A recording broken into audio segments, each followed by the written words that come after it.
시청자 여러분 안녕하십니까. 스페셜 토크의 주정민입니다. 오늘은 재선 광산구청장 출신이자 문재인 대통령 사회정책 비서관 등을 역임하고 활발한 의정 활동을 펼치고 있는 분을 모셨습니다.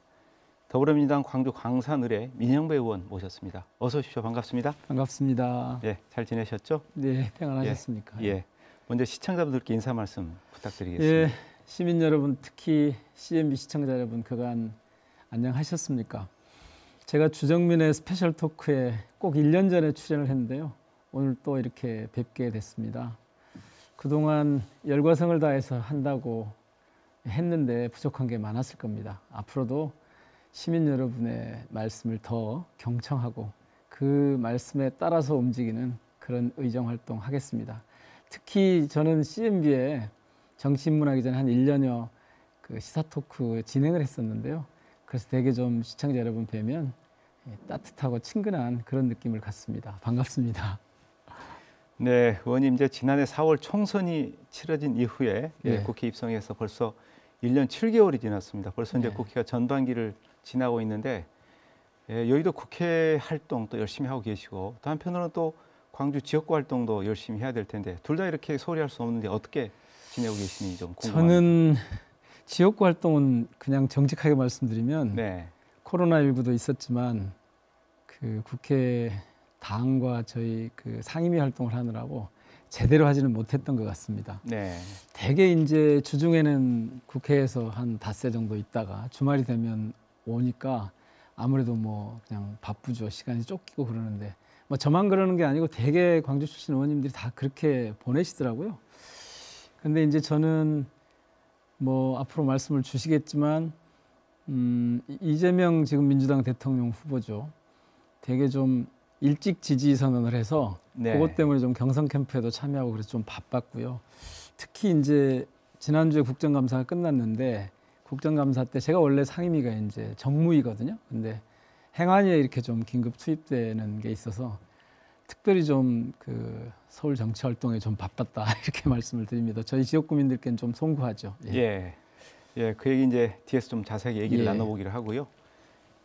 광산구청장 재선을 하셔서 주로 지역 정치에 쭉 관여를 해오셨는데 물론 이제 그 중간에도 그렇고 또 나중에도 청와대에서 또 중앙 정치 하셨습니다만 기반 자체는 이제 지역 정치에 기반을 두고 있는 것 같지만 또 한편으로는 이제 국회의원이 되셔서 중앙 정치를 또 경험을 하신 것 같습니다. 그래서 중앙 정치하고 지역 정치의 차이점에 대해서 많은 걸 느끼셨을 텐데 좀 듣고 싶습니다.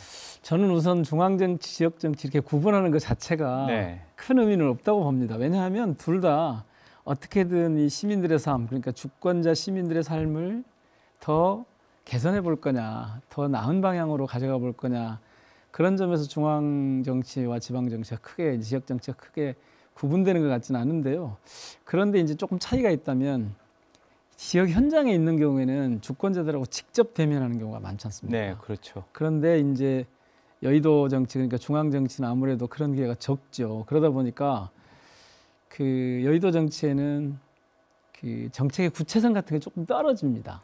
아무래도 떨어지고 그런 부분이 좀 약하다는 그런 생각이 들었고요.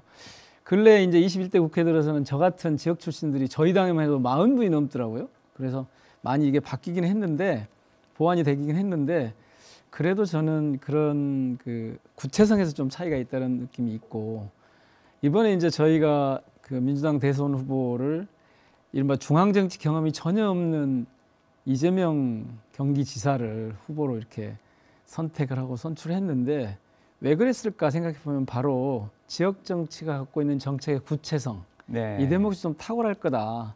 그래서 기초단체장이나 광역단체장 이런 경험이 되게 좀 소중하지 않았겠나. 그런 것 때문에 나오는 정책의 구체성이 좀 호소력이 있지 않았을까 그렇게 생각을 해봅니다. 일부에서는 이제 이재명 후보를 중앙 정치를 경험하지 못했다 해서 그게 약점으로 또 얘기를 하는 경향도 있습니다만은 그래서 그게 약점이 아니라 제가 볼 때 오히려 장점이라는 거죠. 의원님께서는 장점으로 보셨단 말씀이시네요.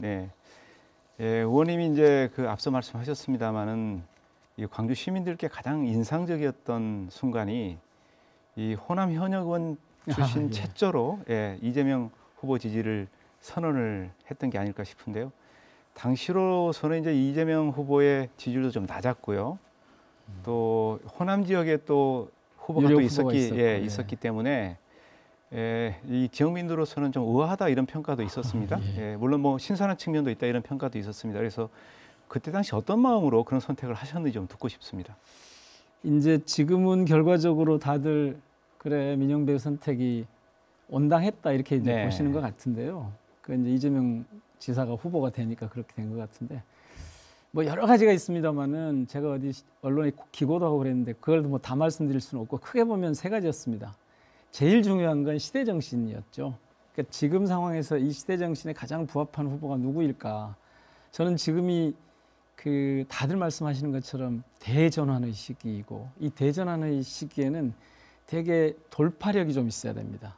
흔히 얘기하는 추진력이 좀 있어야 되는데 그 돌파형 대통령으로서 누가 적합할까? 이게 이제 저한테는 우선이었죠. 그런 시대 정신이 갖춰져야 두 번째로 제가 생각했던 건 그래야 본선의 경쟁력이 있다. 그래서 두 번째가 이제 본선 경쟁력인데 되게 당시만 해도 언론이 굉장히 그 보수적인 그런 지형으로 흘러 있었고 이른바 기울어진 운동장에서 저희가 이긴다고 하는 건 상상하기 어려운 상황이었거든요.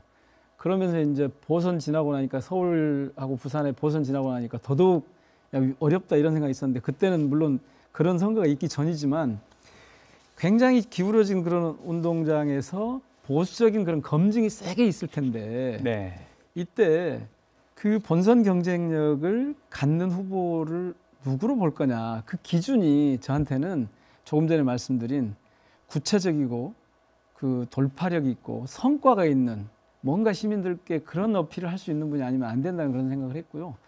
세 번째는 이제 정치 철학과 권력관에 관한 건데 저는 사실 다른 후보들, 여야를 통틀어서 다른 후보들과 이재명 당시 경기지사의 결정적인 차이는 권력관, 정치 철학 이런 거였다고 봅니다. 그게 뭐냐면 대개는 권력을 위임받았는데도 불구하고 그게 자기 거라고 착각하는 경우가 많거든요.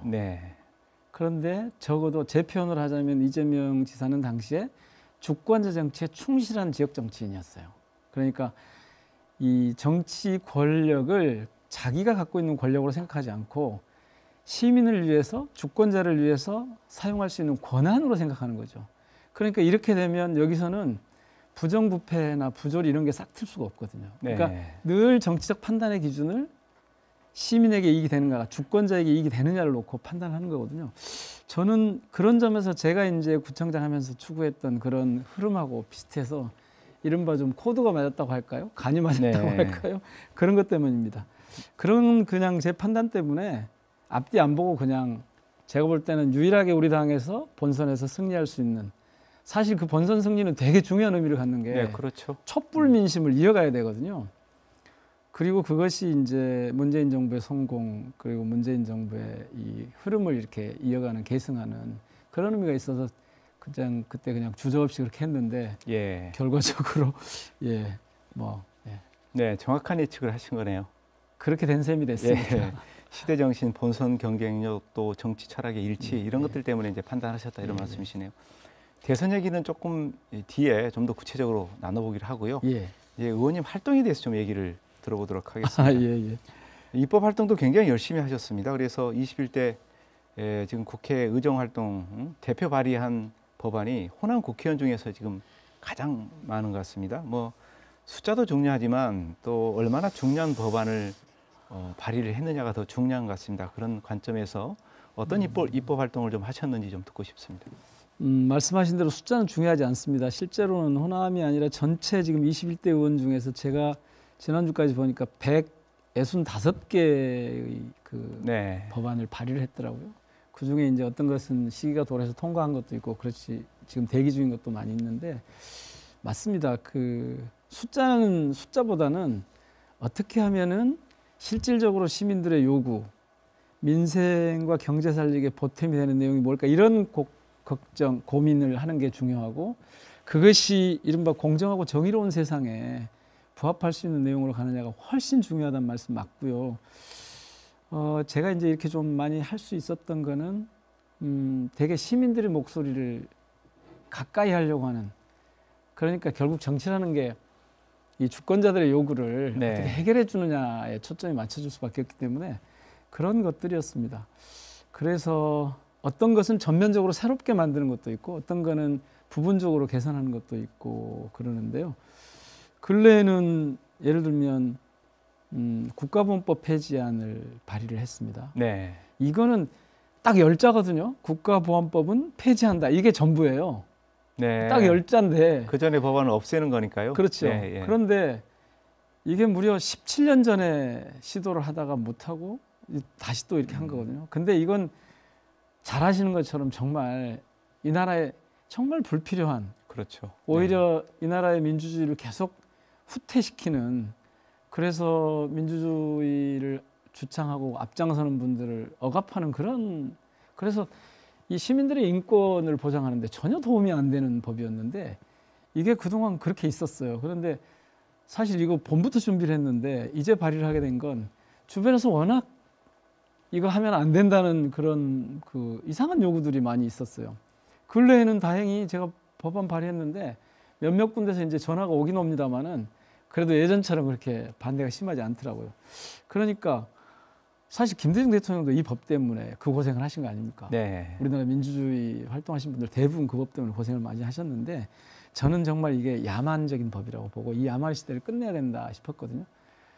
그런 것들 어떤 거는 일부를 바꾸고 어떤 걸 이렇게 전면적으로 폐지하고 그러면서 예, 그 시민들 목소리를 좀 대변하려고 하다 보니까 조금 많아졌습니다. 예. 165개 정도 발의하셨다고 이제 말씀하셨는데 예. 정말 짧은 기간에 활발한 활동을 하신 것 같은데 이제 여러 법안이 있겠지만 그 중에서 특히 이제 본인이 판단할 때 뭐 좀 애정이 간다, 애착이 간다 이런 법안들도 있을 것 같습니다. 그 법안 좀 소개해 주시죠. 제일 처음에는 사실 그때가 막 코로나가 이렇게 시작될 네. 때여서 이 사회적 약자들을 이런 코로나 팬데믹 같은 그 상황에서 보호하는 방법이 뭐냐 그런 쪽에 좀 초점을 맞췄는데요.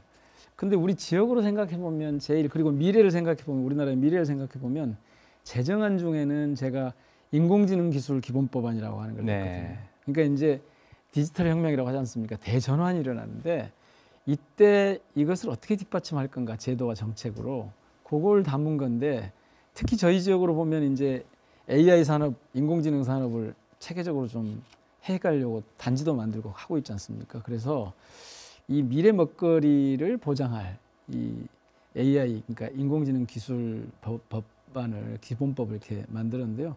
이게 이제 그 AI의 기술 개발과 육성을 뒷받침하는 그런 내용을 담고 있습니다. 그리고 또 이제 제가 초점을 맞추는 건 이것도 역시 가장 지금 우리에게 크게 직면한 문제인데 기후위기 대응인 것 같습니다. 네. 저는 이 분야에서도 특히 이제 녹색 금융 쪽을, 제가 정무위기에 있기 때문에 금융 쪽을 다루기 때문에 했는데요. 기후위기 대응을 위한 녹색 금융 촉진 특별법, 이런 것들이 저한테는 되게 좀 애착이 가는 그런 법안들입니다. 둘 다 아직 통과가 안 돼서 네. 어떻게든 이걸 좀 통과시키려고 애를 쓰고 있습니다. 예, 뭐 지역을 위해서도 그렇고 국가를 위해서도 굉장히 중요한 법안들인 것 같은데. 예, 미래 뭐 다들 말씀하시는데 사법은 과거를 심판하고 행정은 오늘을 집행하고 그리고 입법은 미래를 준비해야 된다. 이제 제가 자주 쓰는 말인데요. 네. 그런 의미에서 저는 그 미래지향적인 그런 법제가 되게 중요하다고 봅니다. 예. 예, 그리고 또 이제 광주의 오랜 그 수건 과제였죠. 5.18 관련된 현안들을 해결을 위한 입법안들도 많이 발의하셨는데 그 얘기 좀 듣고 싶습니다. 예, 5.18 민주화운동 관련해서는 제가 9건 정도 법안을 이렇게 대표 발의를 했던 것 같아요. 네. 그 중에서 이제 민주 유공자 예우법이라고 있습니다. 그러니까 그동안 민주화 운동을 하다, 특히 5.18 민주화 운동을 하다가 희생당한 분들의 그 직계 가족들이 있고 직계가 아닌 분들이 있는데 직계, 기존의 법안은 직계만 그 공법단체 회원이 돼서 활동할 수 있게 했거든요. 근데 그거를 좀 확대하는, 그래서 형제 자매들 중에서도 참여할 수 있도록 하는 그런 게 있었고요.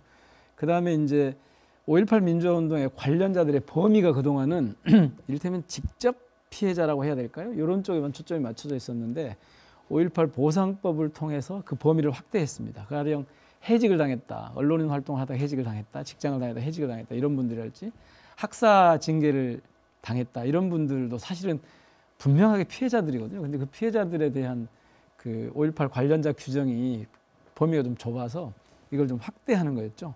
또 뭐 당시에 뭐 성폭력 피해자들이나 신체적인 그런 심리적인 피해를 입은 분들 이런 분들도 5.18 그 관련자로 해서 범위를 확대하는 그런 것도 좀 있었고요. 그리고 이제 이쪽 지역 국회의원들 8분 함께 한 게 이제 5.18 민주화운동 특별법. 여기서는 주로 규정, 그러니까 개념 규정을 새롭게 하는 거랄지 진상규명 특별법, 민주유공제 예우법 이런 것들 같이 좀 활동을 했던 것들이 있습니다. 예.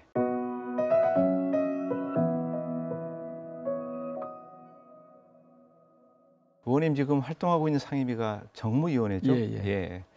예. 그런데 앞서 잠깐 말씀하셨습니다마는 최근 국정감사에서 행안위로 소속돼서 활동을 하셨습니다. 일부 보도됐습니다마는 민주당 후보인 이재명 후보를 적극 방어하기 위한 역할을 맡은 소방수로 투입됐다 이런 얘기도 있었는데 실제 그랬습니까? 어땠습니까?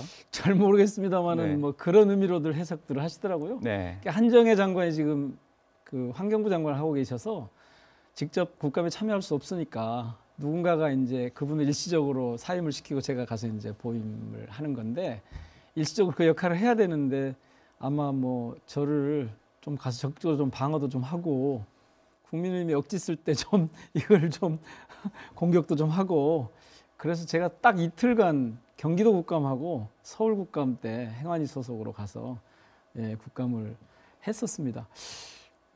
상당히 좀 힘은 들었는데 더더구나 갑자기 이렇게 가게 돼서 힘은 들었는데 그래도 저희 보좌진들이 잘 뒷받침을 해줘서 또 국민 여러분들이 제보를 많이 해주시더라고요. 그것 때문에 뭐 무난히 수행을 하고 온 것 같습니다. 예. 그래서 결국 행안위 경기도 이 국감이 대장동 국감이 됐다 이런 평가들이 많은데 그때 이제 의원님께서도 활발하게 활동하셨고 그때 두 가지를 강조를 하셨습니다. 이제 하나는 국민의힘 게이트다, 또 하나는 돈의 흐름이 중요하다 이런 말씀하셨는데 그 얘기 좀 구체적으로 얘기해 좀 해주시죠. 예, 말씀하신 대로 경기도 국감은 경기도 국감이 아니라 대장동 개발 사업에 대한 국감처럼 그렇게 돼버렸습니다. 그거는 저는 이제 표현을 그렇게 하는데요. 이재명 경기지사를 표적으로 조작해놓고 시작했다 이거는. 그래서 조작된 표적이라는 표현을 씁니다. 표적을 만들어 놓고 거기에 이제 초점을 맞춰서 공격을 한 거죠. 그런데 그렇게 이분들은 이제 대장동 이재명 게이트 이렇게 붙이고 싶었을 겁니다. 근데 국감을 끝내놓고 보니까 지금 말씀하신 대로 이게 결국 저는 그렇게 붙입니다. 화천대유라고 하는 그 시행사가 있었지 않습니까? 이 화천대유 국민의힘 게이트가 증명됐다.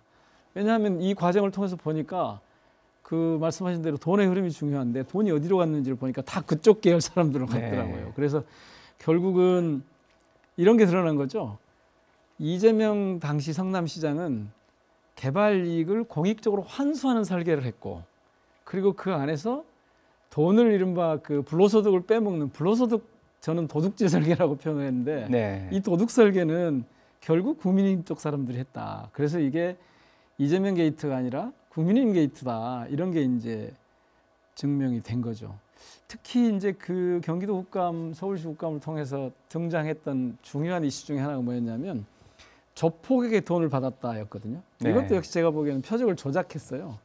특히 김용판 의원이 그 조작된 사진을 들고 와서 이 돈이 그 조폭이 폭로한 건데 이재명 당시 성남시장에게 전달됐다고 제목까지 그렇게 뽑아가지고 와서 이렇게 했는데 그랬죠.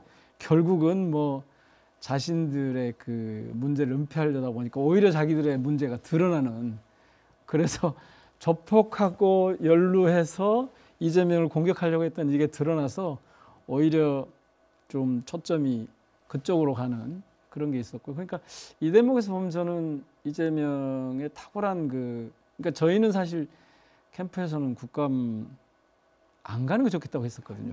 그런데 이 최종적으로는 결국 참여를 하는 걸로 경기지사로서 그러니까 대통령 후보가 됐는데 대통령 후보직과 경기도지사직을 동시에 수행하는 게 어렵다라고 저는 봤는데 대통령 후보직을 잠깐 멈춰놓더라도 경기도지사로서 해야 될 일을 끝까지 책임 있게 하는 게 더 중요하다. 왜냐하면 자신이 그동안 약속을 해왔고 그래서 그렇게 했는데 그게 정확하게 맞았어요. 그래서 그런 게 오히려 밝혀졌고 또 거기서 이슈가 됐던 것 중에 하나가 배임 논리였거든요. 근데 이것도 보니까 그냥 자신들이 이렇게 몰고 가려고 했지만 결국은 배임이 아니라 오히려 역할을 공직을 제대로 수행을 해서 5,500억 정도를 오히려 환수를 했고 환수한, 네. 나머지가 이제 저쪽으로 가는. 그래서 그 얻은 어떤 사적 이익이 없어요. 그러니까 성남시장으로서 배임이 성립하려면 자기가 맡고 있는 임무를 책임을 이용해서 뭔가 사적 이익을 취한 게 있어야 되는데 거꾸로죠. 그래서 네. 이 배임도 결국 성립하지 않는 그런 게 됐고요. 결국 그래서 이 대장동 사건 경기도 국감의 결론은 그렇게 된 거죠. 이걸 통해서 이익을 얻은 사람이 누구냐. 저는 처음부터 그 말씀을 드렸는데 이 대장동 사업이 드러나면 드러날수록 이거는 이재명의 가치를 발견하게 될 거다. 네. 청렴함, 성과, 그리고 일을 해내는 추진력 이런 것들이 드러나게 될 거다. 그래서 이재명 후보에게 불리하지 않다 이렇게 말씀을 드렸었는데 실제로 아마 국감을 거치고 나서 그게 좀 확인이 된 거죠. 네. 예. 그러면 이제 그때 당시 이 행안위 경기도 국감에 이재명 후보가 나가야 된다, 나가지 않아야 된다 이런 논란들이 있었는데 그렇죠. 나간 게 잘했다 이렇게 평가를 하시는 거죠? 네, 당시에 어디 방송에 제가 인터뷰하면서 어떻게 평가하느냐 그래서 A학점이라고 그랬었는데요. 네. 그렇죠. 저 사실은 현장에서 그걸 직접 경험하고 있는 당사자이기 때문에 저희 캠프에서는 사실은 처음에는 네. 그 후보직을 제대로 수행해야지 지금 경기도지사를 계속하고 있으면 되냐 이런 의견이 있었는데 그걸 그 판단을 최종적으로 그렇게 하더라고요. 아주 잘했다고 저는 봅니다. 예. 많은 의혹이 해소가 됐으니까요. 예. 이제 결국 대선의 길을 좀 해봐야 될 텐데요. 네. 내년 3월 9월까지는 이제 국민들의 관심사가 아마 대통령 선거로 모아질 것 같습니다. 아무래도 그렇게 될 것 같습니다. 예. 그래서 이제 더불어민주당도 그렇고 국민의힘도 그렇고 이제 후보가 결정이 됐는데 예. 예, 관련해서 이제 몇 가지를 제가 좀 여쭤보겠습니다. 먼저 아마 국민들 또 시청자들의 가장 큰 관심사일 텐데 도대체 누가 대통령이 될 것인가? 의원님께서는 어떻게 예측하고 계십니까? 저야 뭐 당연히 이재명 후보가 대통령이 될 것 같다고 봅니다. 네. 앞서 말씀을 드렸지만 왜 이재명을 그 당시에 불리한 상황이 있었음에도 불구하고 호남에 그리고 뭐 친문 정치인이라는 초선 의원이 그렇게 그냥 과감하게 선택을 했느냐 그 말씀을 제가 잠깐 드렸잖아요. 저는 바로 그런 점들 때문에 이 이재명 당선이 당시에는 좀 어려워 보였지만 역시 그 역량을 계속 발휘해 가더라고요. 그래서 저는 점점 지금 가능성을 좀 키워서 오늘 이 시점으로 말씀드리면 저는 이제 당선 가능성이 51%를 넘었다 이렇게 이제 봅니다. 왜 그러냐면 이거 설명드리려면 정말 많은 말씀을 드려야 되는데 그냥 크게 한 3가지만 말씀드려 볼게요. 하나는 네. 지금 다들 이 대전하는 위기 시대라고 하지 않습니까? 그리고 실제로 우리가 그런 일상을 살고 있고요.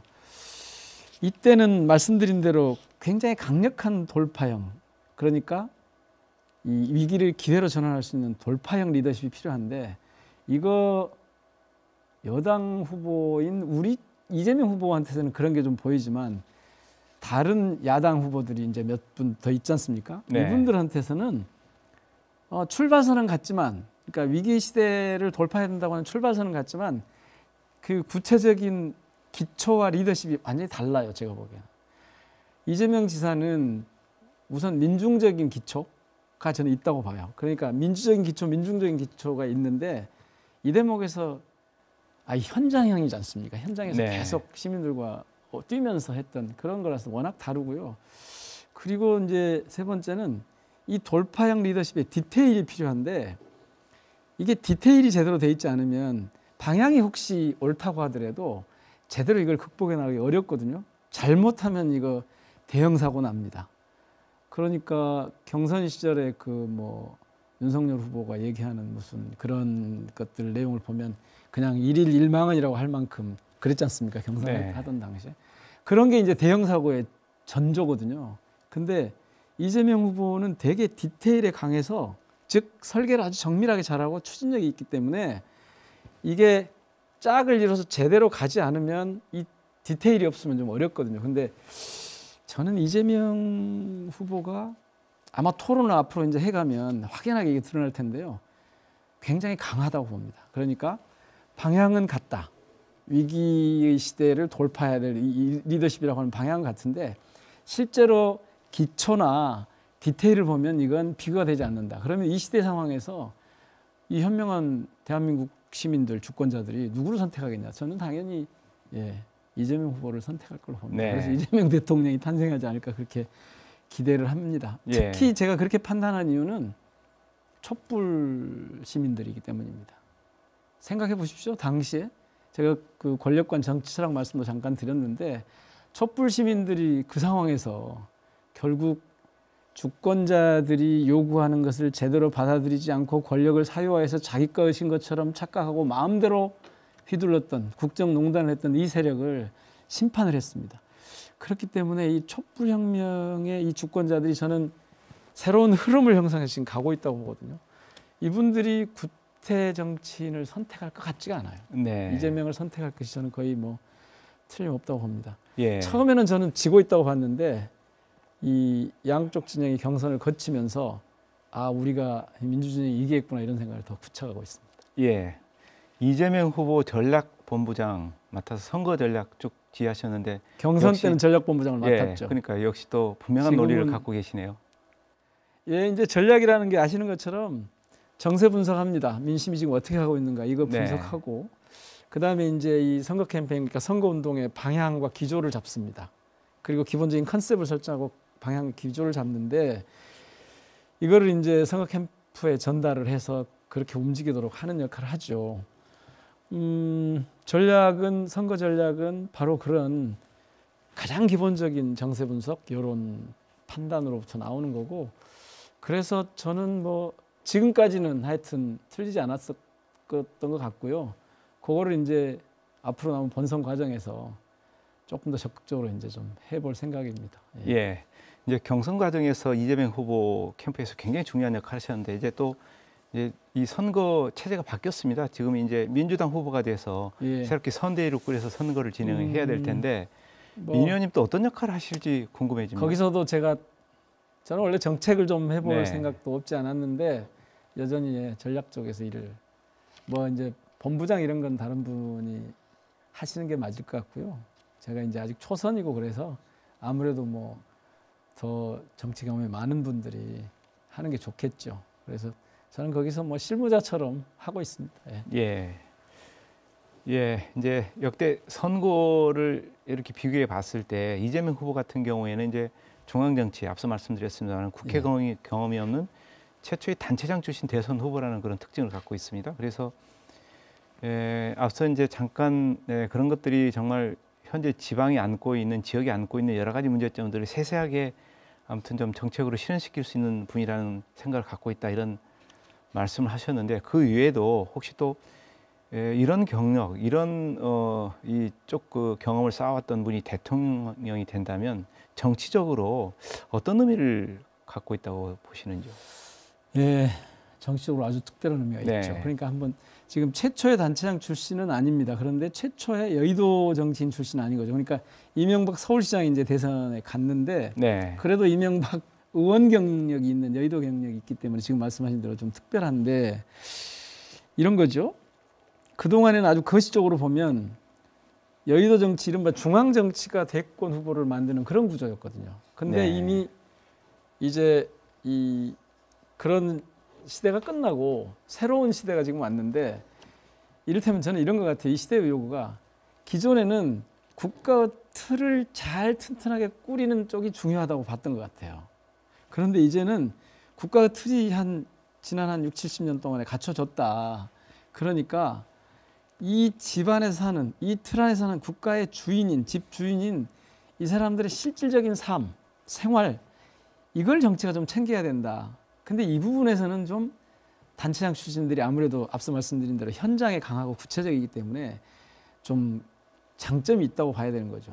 그래서 앞으로 이제 이재명 후보 같으면 성남시장, 경기도지사 뭐 이런 출신이 지금 되는 건데 이것도 좀 보셔야 될 겁니다. 전에 저희 경선 치를 때 보시면 예전하고 달리 여의도 정치인이 거의 없었어요. 지자체장 출신들이 많았어요. 지역 현장 출신들이 많았다는 거죠. 특히 저 같은 경우도 사실은 옛날 같으면 경선 캠프에 지금 대통령 후보가 됐지만 경선 치를 당시에 초선 광산구청장 출신이 전략본부장을 맡는다. 이게 사실은 좀 예전 같으면 좀 상상이 좀 안 되는 거죠. 그런데 그렇게 됐다는 거는 정치적으로 보면 큰 의미가 있습니다. 국가의 틀을 짜다가 이제 시민 주권자들의 직접적인 삶을 챙길 수 있는 그런 변화가 있습니다. 그래서 제가 볼 때는 앞으로 그 시대의 특성에 따라서 이 여의도 정치, 중앙 정치 출신과 지역 정치 출신들이 왔다 갔다 할 것 같아요. 그래서 대선 후보도 아마 그 시대에 맞는 사람이 결정을 해갈 것 같은데 저는 이게 굉장히 두 가지 점에서 좋은 의미가 있다고 봅니다. 하나는 지역 정치가 비로소 정치의 장에서 우리나라 정치의 장에서 중요하다고 하는 의미가 이제 생겼고요. 두 번째는 그렇게 지역 정치인 출신과 중앙 정치인 출신들이 경쟁을 하게 됐습니다. 이 경쟁 자체가 저는 꽤 우리 정치사에서 중요한 의미를 가질 거라고 봅니다. 왜냐하면 경쟁이 내부 경쟁이든 외부 경쟁이든 경쟁이 치열해진다는 건 주권자들에게 더 관심을 갖게 되고 주권자들의 삶을 개선할 여지가 더 커진다는 점에서 저는 네. 되게 중요한 정치 의미가 있다 이렇게 봅니다. 예, 그리고 이제 의원님 그 이재명 후보는 예. 그 특징이 하나 있는데 이제 역대 어느 민주당 후보보다 논란이 많은 예. 논란을 많이 뭐 발생시킨 또 그렇게 표현해도 될지 모르겠습니다만은 아무튼 예. 논쟁적인 이슈를 많이 제기하는 정책적인 측면에서 논쟁적인 발언을 많이 하셨고요. 또 이제 도덕성 또 논쟁과 논란도 많습니다. 그래서 이게 어떻게 보면 또 강점으로 보이기도 하는데 또 약점으로 보이기도 합니다. 의원님께서는 어떻게 생각하십니까? 우선 도덕성 논란은 예. 저는 사적 영역에서의 도덕성 논란은 그거는 정치인들에게 그렇게 중요한가 싶어요. 이게 정치인으로서 윤리나 도덕성에 문제가 있냐 이게 핵심이지 네. 개인 사생활에 관한 얘기는 우선 제껴놓는 게 좋을 것 같고요. 그런 점에서 보면 이재명 후보는 저희 민주당 후보는 그 도덕성 논란, 정치적 도덕성 논란에서 가장 깨끗한 분이죠. 그 정치적 도덕성 논란의 핵심은 뭐냐면 권력을 사적으로 자기 이익이나 자기 집단의 이익을 위해서 쓰느냐 그렇지 않느냐인데 제가 장담합니다만 그 대목에서는 이재명 후보는 가장 청렴한 예. 정치 윤리를 놓고 보면 정치 권력을 가장 시민을 위해서 사용한 저는 이건 역사가 기록할 거라고 봅니다. 물론 노무현 대통령도 그랬습니다. 김대중 대통령도 그랬습니다. 문재인 대통령도 그랬습니다만은 정말 스캔들이 전혀 없는 정치인이죠. 정치 윤리를 놓고 보면. 그래서 도덕성 논란은 별로 의미가 없는 것 같고요. 그다음에 이제 논쟁적인 발언을 많이 해서 좀 위험하지 않냐 이런 말씀하시는데 아마 주 교수님 그 연구자들이나 학생들 이렇게 보면 좀 논쟁적인 분들이 뭔가 창조적인 일을 해내지 않습니까? 예, 저도 그래서 그런 사람 좋아합니다. 예. 원래 일을 하지 않으면 논쟁도 생기지 않고 상처도 생기지 않습니다. 예. 누구든지 욕도 먹지 않습니다. 그런데 문제는 그렇게 있으면 앞으로 더 창의적인 일, 더 큰 일 할 기회가 그분한테 주어지지 않을 겁니다. 저는 원래 홈런을 치는 사람들이 삼진도 많이 먹고 또 과감하게 도루를 시도하는 주자가 슬라이딩 하다가 다치기도 하고 그러는 거죠. 그래서 저는 논란이 많은 이재명 후보 이건 결코 약점이 아니라 위기 요소가 아니라 강점이라고 봅니다. 예. 이거 이재명 후보의 굉장히 중요한 특징이기도 합니다. 실제로 여기서 중요한 것은 그 논란을 일으키는 게 중요한 게 아니고 논란을 일으키는 내용이 뭐냐.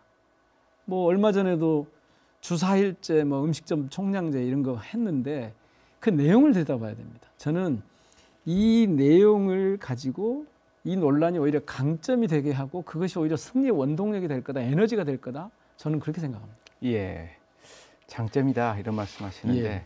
이건 한번 좀 여쭙고 지나가야 될 것 같습니다. 최근에 이제 음식점 총량제 이게 논쟁이 됐는데 일부에서는 이게 좀 고려되지 않은 그런 전제주의적인 발상이다 이런 얘기도 하고 있습니다. 그래서 이 부분에 대한 의견을 좀 듣고 싶습니다. 예. 제가 조금 전에 논란이 에너지다 오히려 이 에너지는 잘 쓰면 힘이 되고 속도를 냅니다. 잘못 쓰면 엔진 과열로 폭삭 이렇게 가라앉습니다. 저는 이 음식점 총량제 같은 이런 논란이야말로 이재명식 논란에 내용 있는 그런 논란이다라는 그 이재명 논란의 성격을 보여주는 거라고 보는데요. 생각해 보십시오. 음식점 총량제는 갑자기 불쑥 나온 게 결코 아닙니다. 성남시장 시절에 경기도지사 시절에 이걸 좀 해보고 싶었어요. 왜 그랬냐. 음식점 총량제의 본질은 뭡니까? 자영업이 너무 많아서 금방 생겼다가 금방 망해요. 이런 사람들이 너무 많아요. 이게 80%가 그렇게 된다는 거 아닙니까? 1년 내에 바뀌는 게 무슨 50%가 넘고 이렇게 되는 거라서 어떻게 하면 서로 생존 가능한 자영업의 생태계, 음식점 업계의 생태계를 좀 만들어 볼 거냐. 고민의 지점이 그 지점이거든요. 네. 그렇기 때문에 이것이 설령 무슨 전체주의란 말은 오히려 거꾸로 돌려주면 오히려 공동체 민주주의를 생각하는 이재명 지사죠. 전체주의, 어떻게 음식점 총량제가 전체주의입니까? 서로 같이 살 수 있는 방법을 찾아보자는 거죠. 전체주의라고 얘기하는 분들은 강자만 살자는 이른바 신자유주의 논리를 지금도 네. 반복하고 있는 거예요. 이미 시대가 바뀌었습니다. 그렇게 해가지고는 이 위기 돌파하기 어렵습니다. 자, 이 자영업 생태계를 생존 서로 공존 가능한 생태계로 만들어 보자는 게 출발점이거든요. 이걸 어떻게 검토해 보지 않는다는 게 오히려 이상한 거죠. 계속해서 망해가는데, 그리고 거기서 좌절하는데, 그것을 국가가 어떻게든 뒷받침하고 보호할 수 있는 방법을 좀 찾아야 된다는 거죠. 그러니까 이건 지금은 상처일지 모르지만 굉장히 미래지향적이고 구체적으로 시민들의 문제를, 음식점 업계 그 생태계의 문제점을 풀어보려고 하는 그런 겁니다.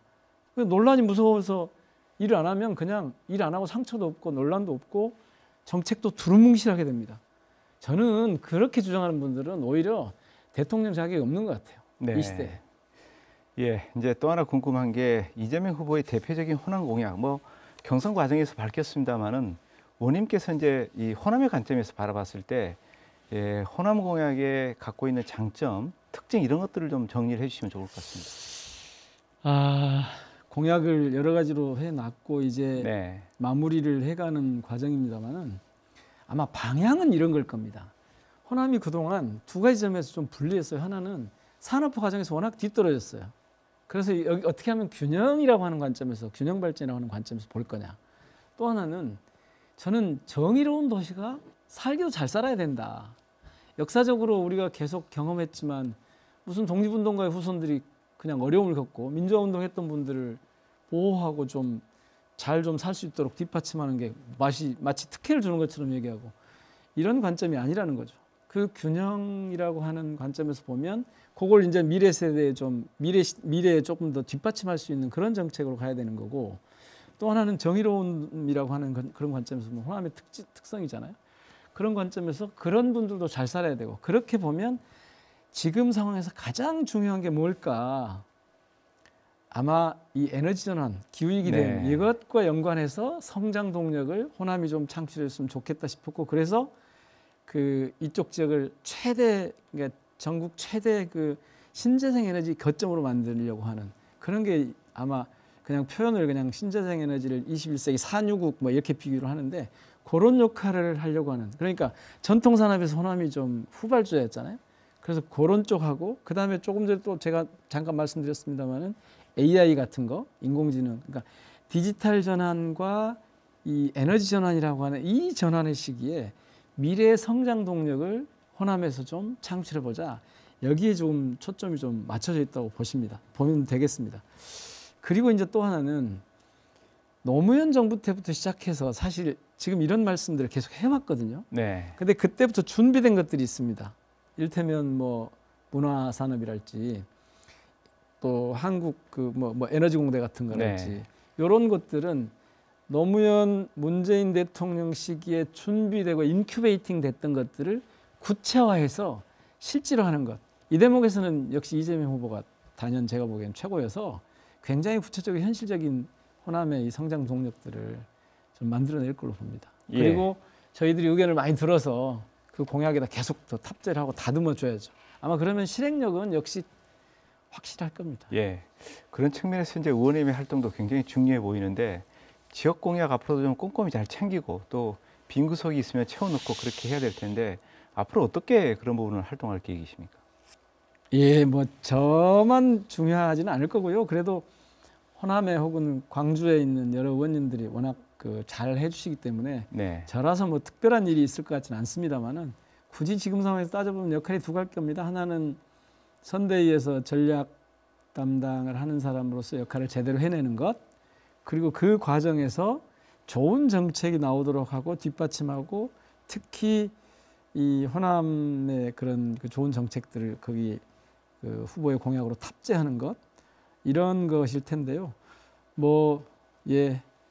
이 주민들, 시민들 그리고 원로 선배님들 말씀 잘 들어서 어떻게 하면 타 지역의 반발을 사지 않으면서도 우리에게 고유한, 그리고 그것이 국익에도 복무하는, 그러니까 국익과 지역이익에 동시에 복무하는 좋은 안들을 만들 것인가. 그러니까 한편에서는 선거에서 이기기 위한 재집권을 위한 전략에 충실하고, 또 한편에서는 지역의 그런 요구가 국익과 지역의 이익에 동시에 좀 복무할 수 있도록 하는 그런 정책들, 공약들을 탑재시키고 뭐 그렇게 역할을 해야겠습니다. 예, 기대하겠습니다. 예, 그리고 이제 내년 대선이 끝나면 곧바로 또 6월에 전국 그렇죠. 동시지방선거가 예, 예정이 되어 있습니다. 그래서 아마 이제 대선의 영향이 이 지방선거에도 영향을 줄 것이다. 이런 아주 얘기도 클 거라고 봅니다. 예, 보고 있는데 이제 의원님께서는 기초단체장을 2번이나 하셨기 때문에 내년 그 지역에서 출마하는 지방자치 이 주역들에게 좀 하고 싶은 말씀도 있을 것 같고요. 또 그분들이 어떤 가치를 갖고 정치에 임해야 되는지 좀 듣고 싶습니다. 예, 이게 좀 뜬구름 잡는 얘기는 별로 의미가 없을 것 같고요. 네. 그 태도, 방향 뭐 이런 것만 잠깐 말씀을 드리면 우선은 자기가 이걸 하려고 하는 이유를 명백하게 정리해야 됩니다. 예.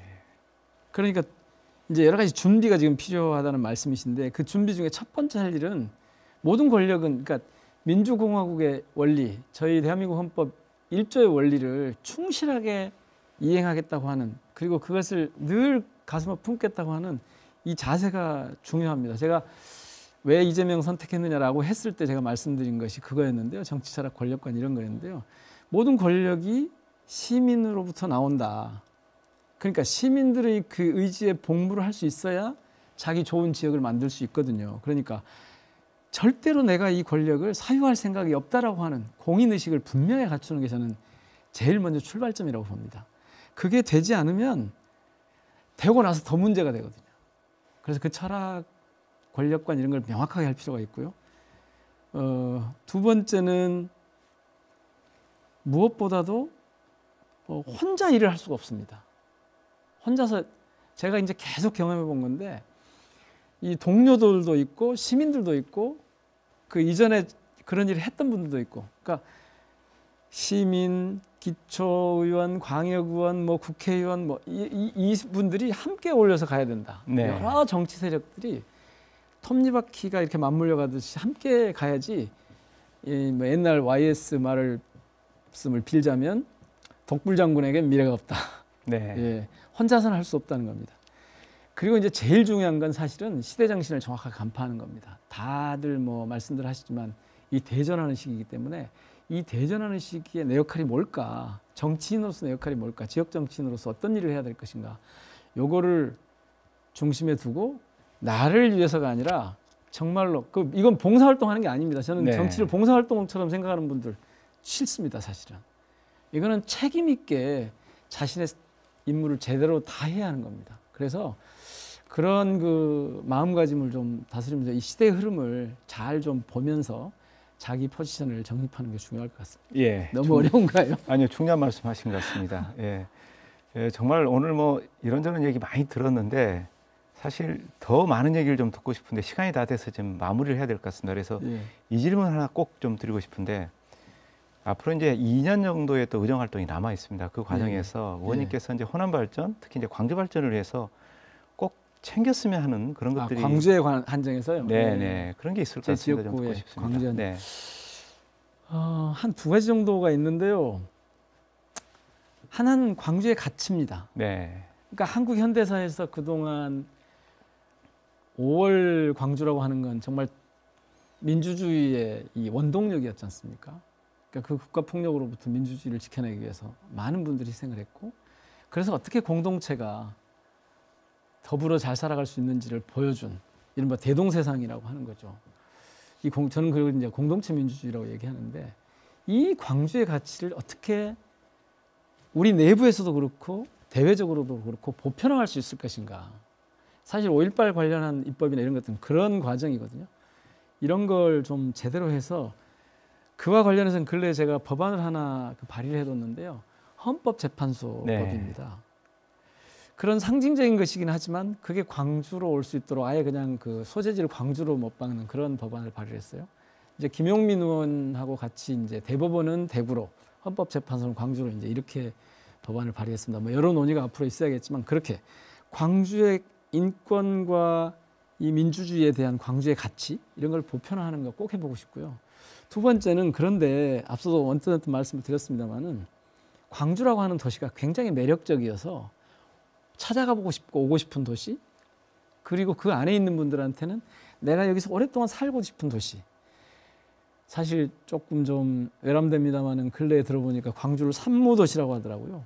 놀거리, 볼거리, 즐길거리가 없다. 네. 사실 이거는 산업 구조의 취약성도 있지만 여기가 그런 일상의 매력을 좀 줄 수 있는 그런 요소가 많지 않다는 뜻일 거거든요. 근데 광주는 옛날부터 계속 의향, 예향 해왔지 않습니까? 이 특성을 충분히 살려야 되고요. 특히 세대가 지금 바뀌었습니다. 이 MZ 세대들은 자기 삶이 전에 이 86세대나 이런 세대들처럼 공동체 내가 뭘 해볼 것인가 보다는 공동체 안에서 내가 혹은 공동체가 나를 위해서 뭘 좀 해주면 좋을까 굉장히 개인화하는 경향이 있거든요. 저는 그 경향이 이상하지 않다고 봅니다. 네. 인류가 또 그런 흐름으로 가고 있고요. 그래서 그런 때일수록 그 광주의 가치 그리고 광주가 되게 매력적이어서 와볼 만하고 살만한 그런 곳이다. 이렇게 광주가 중심에 자리 잡았으면 좋겠어요. 예, 좋은 말씀이신데 이제 놀거리, 볼거리, 즐길거리가 없는 광주다 이런 말씀하셨는데 일부에서는 그런 이유가 광주가 참 엄숙한 도시다. 민주인권 평화를 예. 강조하기 때문에 광주에 가서 놀거나 즐기기가 참 부담스럽다 이런 얘기를 많이 합니다. 그런 분위기는 또 우리가 제가 어떻게 5월 5.18 얘기할 때 꼭 드리는 말씀이 구청장 막 시작할 때 제가 저희 구보의 표지로 네. 중요한 이슈로 다룬 게 그거였습니다. 5월이었습니다.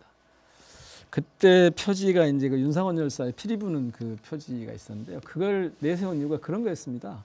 광주가 민주인권 평화를 얘기하는데 이게 제잘거리면서 합창하고 행진하는 그러니까 놀고 보고 즐길 수 있는 그런 것과 따로 있는 게 아니다. 사실 광주는 그런 게 공존할 수 있는 도시고 네. 공존해야 한다. 그래서 5월은 더 이상 그렇게 무겁고 엄숙하고 진지한 것이 뿐만 아니라 즐겁게 일상 안에서 녹아들고 그렇지 않습니까? 어울려서 살고 더불어 사는 그런 대동세상은 그런 거 아니겠습니까? 그래서 일터에서 열심히 일하다가 주말이 되면 모여서 혹은 저녁 시간에는 모여서 함께 어울리고 즐겁게 보내고 그래서 제가 그 당시에 제잘거리면서 함께 행진하는 5월 그런 표현을 썼는데요. 네. 그런 광주여야죠. 예, 그렇게 좀 됐으면 좋겠습니다. 예. 오늘 정말 좋은 말씀 많이 들었고요. 마지막으로 시청자분들께 마무리 말씀 부탁드리겠습니다. 예, 국회의원으로서 민형배는 늘 시민 가까이 있겠습니다. 그리고 더 현장 깊숙이에서 여러분을 뵈려고 합니다. 보내주신 성원 정말 감사드리고요. 민주정부 4기 그러니까 이재명 대통령을 만들어서 집권을 계속 해 나가도록 그렇게 하겠습니다. 정말 송구한 것 한 가지는 정말 단계적 일상회복이 시작되긴 했습니다마는 너무 오랜 시간 동안 고통을 참아야 되는 그런 상황, 견뎌야 되는 그런 상황을 일찍 해소하지 못해서 송구합니다. 아직도 소상공인, 자영업자, 코로나19 때문에 어려운 분들 많이 계시는데요. 더 안정적으로 코로나19 관리를 잘 하겠습니다. 그래서 모두가 좀 환한 얼굴로 일상을 회복하고 예전처럼 대면 상황에서 같이 마주하는 그런 대한민국으로 가도록 애를 쓰겠습니다. 늘 감사합니다. 예, 오늘 말씀 잘 들었고요. 예, 앞으로도 이제 남은 임기 동안 우리 지역의 발전 그리고 또 한국 전체 정치의 발전을 위해서 활발한 활동 기대하겠습니다. 고맙습니다. 네, 최선을 다하겠습니다.